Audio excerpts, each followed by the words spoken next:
Welcome to Sweet Life Beat Life. We hope this video helps. In this video, I will explain how to make wine using fruits. First, select ripe, flavorful fruit, ensuring it's clean and free of blemishes. Next, sanitize all your equipment meticulously to prevent unwanted bacteria from spoiling your batch. Then, crush your fruit to release its juices, add the appropriate amount of sugar, and finally, introduce your specialized wine yeast to begin the fermentation process. This initial step is crucial for a successful brew.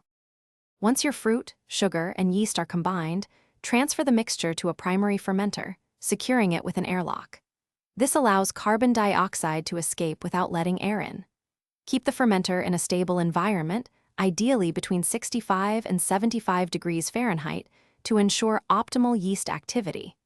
You'll notice bubbling as fermentation begins, usually lasting for about 5 to 7 days until it slows significantly.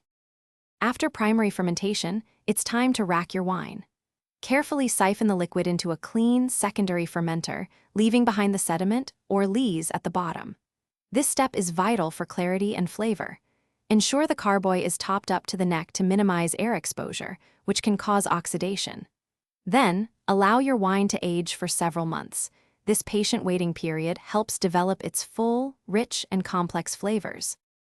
Finally, it's time to bottle your homemade fruit wine. Thoroughly sanitize all your bottles, corks, and siphoning equipment to maintain the wine's quality.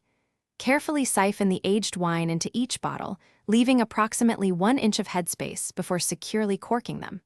Store your bottled wine in a cool, dark place, allowing it to mature further if desired. And speaking of great resources, check the description below for a link to a fantastic book that can truly change how you think about money, along with other helpful deals. Enjoy the fruits of your labor. Thanks for watching. Consider subscribing if we helped you.